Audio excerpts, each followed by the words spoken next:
Welcome to the next episode of Wealth Strategies to Value. I am your host, Troy Shorts, and today is our first day out of the studio. We are literally on location. I want to share with you guys a client of ours who's we've been with since 2005, and he's grown an amazing company, amazing business that I want to bring you guys today to share his story. All right, he's got a great story. I want you to know Anthony is a father. Anthony is a husband. Anthony is an amazing business owner. Anthony is an entrepreneur. And Anthony is also a community leader. So I'd like to introduce to you Anthony Botte. Hey man, thanks Troy. I really appreciate the introduction there, and I'm pretty excited to be hosting the first out of office podcast. I think that's great. Yes. And thank you for that honor. Yeah, man. So I want you to share with my audience some of your accomplishments thus far. Moving forward. Go ahead. One of the big accomplishments that I'm pretty proud of, that I like, is that I was able to have the story of me and my wife, our journey to where we are now, was put together in a really nice article that was published in a magazine that kind of details everything that we had to go through, the struggles to get to where we are, even though most people think it's just easy. You start a business and you become successful. Mm-hmm. Outside of that, we won best of Washington Township, which is the town that we're in. We 2 years consecutive. Nice. We're going for a third year, which has never been done by a heating and air conditioning company, which is something that we're striving for. Mm-hmm. With our vendors and distributors that we buy from, we've won top sales achievement awards multiple years. Especially this year, we did really well. Mm-hmm. And we are Mitsubishi Diamond dealers, which is a pretty big deal. And we were the fastest company to ever achieve elite diamond status. Wow. Which was in less than a year. Wow. And we did that through COVID. Oh, wow. Which was even more impressive since the qualifications have gotten bigger. Mm-hmm. And during COVID, the ability to hit them numbers became harder. Wow. So that was even a real big accomplishment for us that we're proud of. Dude, it sounds like that's some incredible stuff that you've done. So now that we've gotten some of those accomplishments out of the way, what I think people really need to understand is not just where you are, but where you've been, like where you've come from. So I think the real meat of this story is the humble beginnings, right? Mm-hmm. So, I want you to put it in your words. The beginning, I'm talking about the business now. You're married to a great wife, Jessica. You got 2 great young children. But every business owner knows, those beginnings times could be kind of rough. So I want you to share your story about, how you got to be where you are. Yeah. So, I started doing heating and air conditioning at a very young age, as you know. And really just outwork and hard work is really what did it. Talk about Charlie. Tell me that story. So that hard work is, I was fortunate enough through my going into high school, I met a guy who was trying to carry a heater in a house by himself. Mm-hmm. I was bored, sitting on the front step, walked across the street to give him a hand, helped him carry that furnace into the house, and he asked if I wanted to help him for the day. And I said, sure. So he paid me, and I ended up working the summer with him. And that summer turned into about 4 years. Wow. Of working with him through summers and weekends, and ultimately in my senior year of high school through like a work co-op program, working with him. And, he really taught me the values of doing the right thing. Money wasn't always important. Treat the customers right. And he had a very good work ethic as far as the customer side and making sure everything was done properly. Wow. And in the beginning, that was very important. And as that progressed, and I went to some bigger companies and did some other things, and got to the point where I decided I wanted to go out on my own, dealing with the people that told me it wasn't a good idea, I shouldn't do this, you have a great life, what are you doing? Mm-hmm. And, getting through that stuff in the beginning was pretty difficult. Yeah. Well, I think that most people are afraid of the unknown, right?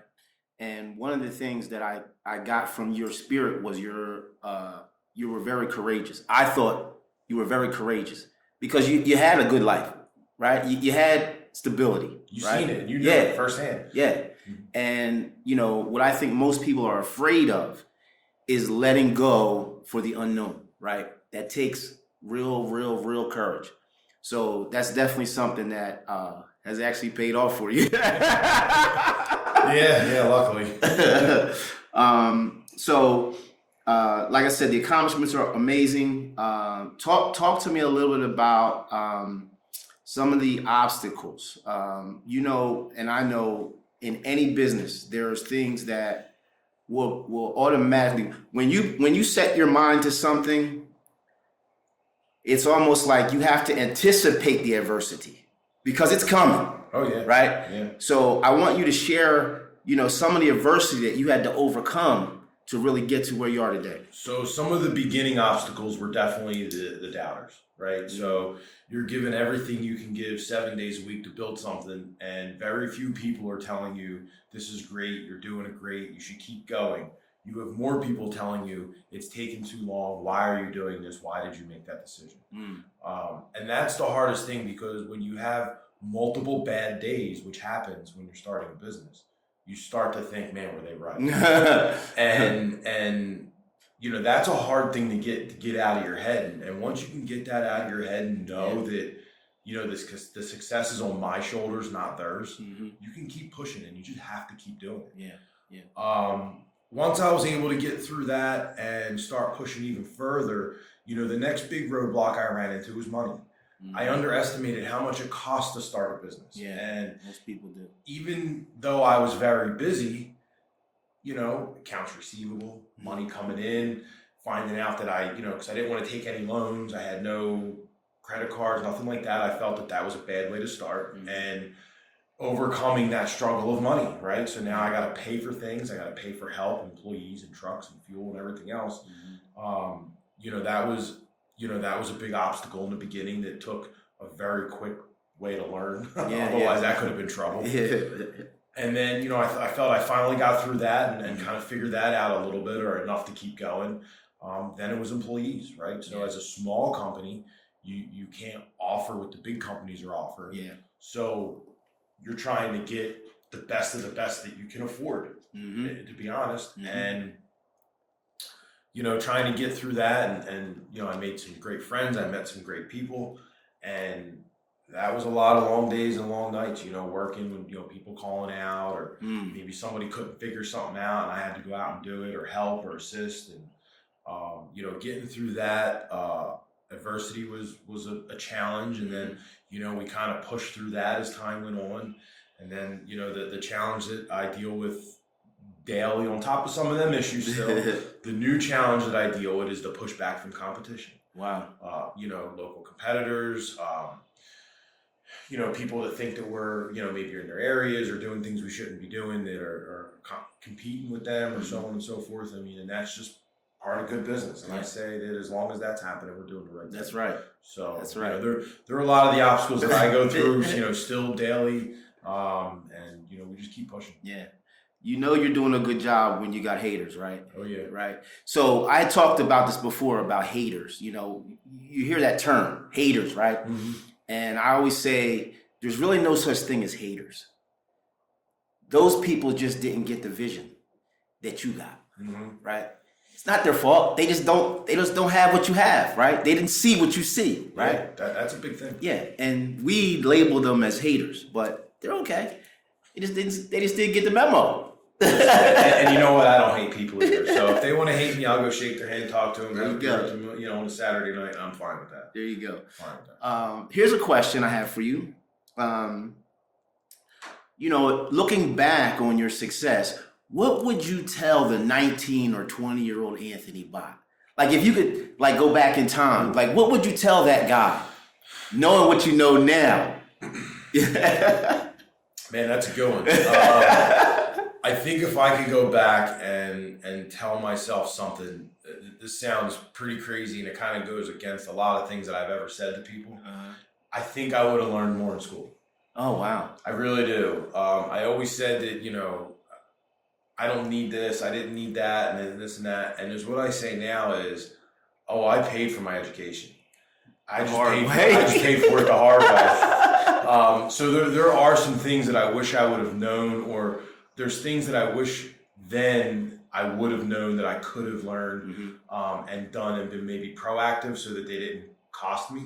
But I always tell people, man, I may not have went to college, but I sure paid for my education. Wow. Sometimes it was, things that maybe could have been avoided. Yeah.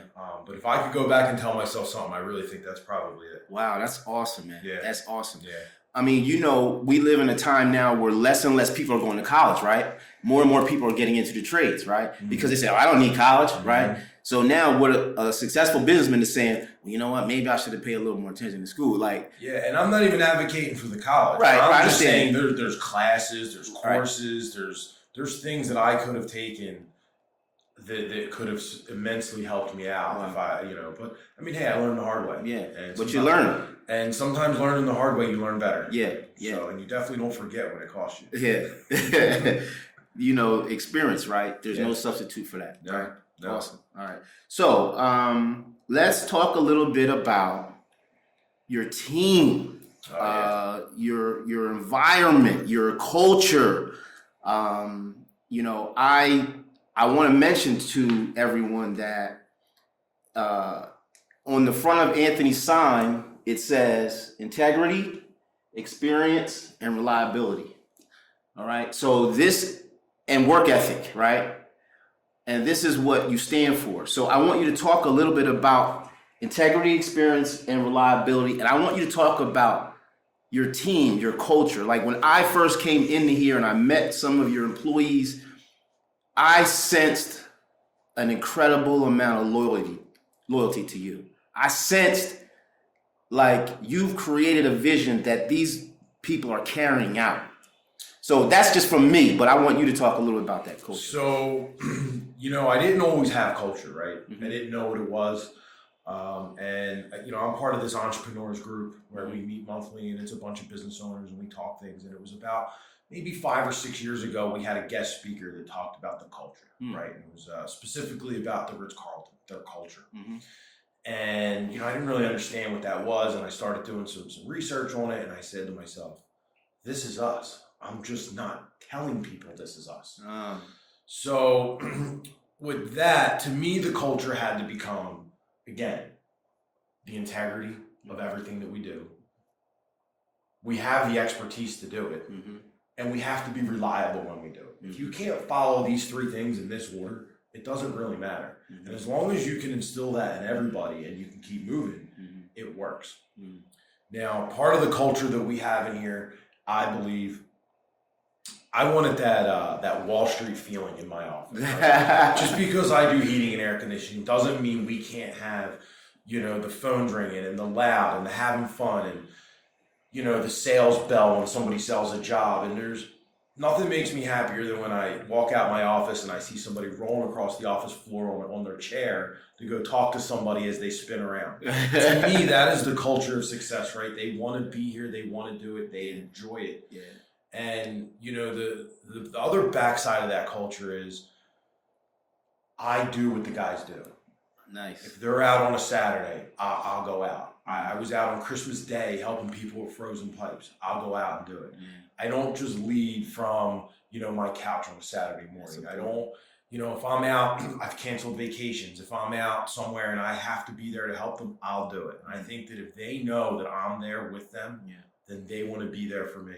Yeah. And it's very important. Yeah. And, I tell my general manager, Joe, all the time, I said, without our team and without our culture, all we have is a parking lot full of empty trucks and an office full of empty desk chairs. Yeah. And together, pulling that together makes everybody work well together, want to be here together. Yeah. And that's important. That's the secret sauce, right? Yeah. And that's the success. Yeah, that's awesome, man. Yep. You just mentioned something I want to make a real strong point about. And you said, I lead from the front. I'm not in the back, right?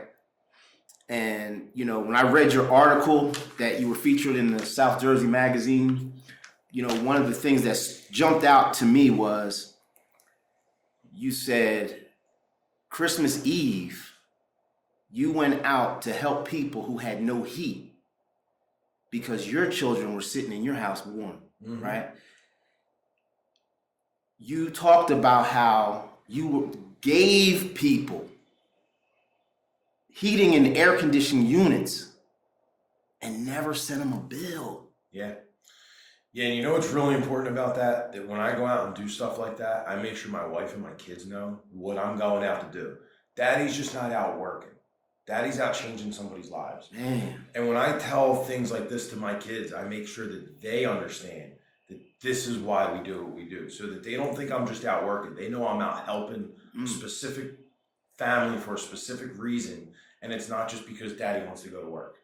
And that's really important. And them things are the things that really make me happy that I can do and I'm fortunate to be able to do. Yeah. Because at the end of the day, what's the point? Yeah. I love the fact that you are a giver.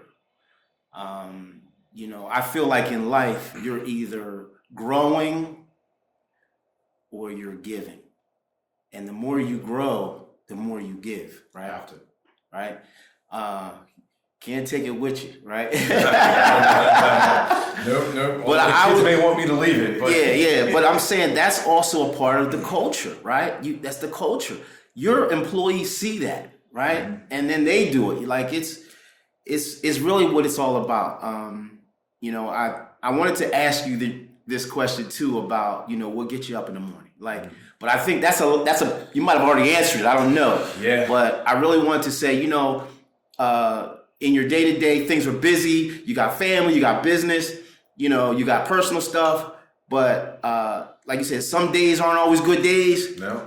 But, I wanted to just say, hey, what gets you up in the morning? What is it? What is the why? What is it for you? So for me, getting up in the morning at this point, I mean, it's always been this reason, but in the last couple of years, it's been much easier and bigger. It's really to help people. Yeah, man. And then people may not always be customers. They may be employees. They may be family. They may be friends. But to be able to get up every day and have built something that allows me to help people, whether it's, just buying them a lunch, helping them out with something, or, giving them the day off paid to take care of a family member, and being able to help people. Yeah, man. To me, that's the why. That's why I do what I do. Otherwise, there's no other reason. I love it, Anthony. I absolutely love it, man. So I want to kind of land the plane a little bit, right?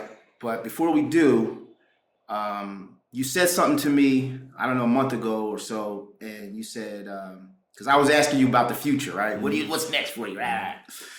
And you said something that stuck with me, and you were like, listen, man, I want to teach other people.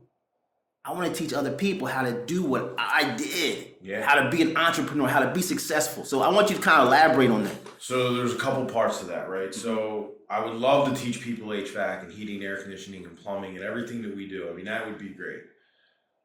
I want to help teach people the same way that somebody taught me when I was 14 years old, so that in 25 or 30 years, they're telling a story about how somebody taught them and it changed their lives. I get the goosebumps thinking about it. Even if it just ends up being one person that in 30 years can say, man, I met this guy and he helped me through this and he showed me that. Now, I have different aspects of that, right? I met Charlie Blaylock and he taught me the whole aspect there. Well, on the same aspect, I have my dad who taught me, he was in the restaurant business and he always taught me, work hard every day. You got to go in. Nobody's going to do it for you. Mm-hmm. And I kind of combine them two mentalities and that's what I push forward. And any young kid I bring in and help and teach, and that's what I instill. Mm-hmm. I had a young kid stop in here a couple weeks ago telling me he was starting a power washing business. Mm-hmm. And I had these big plastic drums in the backyard. He said, man, how much did you pay for them? I need one of them. Would you sell me one? I just started a landscaping business. I said, you just started a landscaping business? He said, yeah. I said, how old are you? He said, I'm 19. I said, you go take that drum. You can have it. Wow. I'm like, if you need anything else, you stop down. I've been willing to help you. Oh, man. And, I mean, I've never seen the kid again. I hope he's doing well. But things like that, I'm sure that in that kid's future, he'll remember something like that and maybe pay it forward or maybe pass that on to somebody else that's trying to start out. Man. That's the vision. Yeah, man. That's awesome, dude. I love it. So with that being said, I just want to thank you for your time, Anthony. It's been awesome being a friend. It's been awesome, working with your family financially, helping you guys out with the money and things of that nature. And it's awesome to bring your story to the public, man. I'm so excited to just bring this story to the public, man, because, I don't know what you guys may be going through, but this is a guy that was courageous. This is a guy that took some chances and he betted on himself and he won. So how many people out there are where Anthony was? But maybe you're afraid. Maybe you're afraid. Maybe you're fearful of the unknown, right? So we're about changing people's lives. So this podcast, hopefully, if you're listening, could do the exact same thing for you guys. Hey guys, thanks for tuning in. Can't wait for our next episode of Wealth Strategies to Value. Talk to you soon. Bye-bye.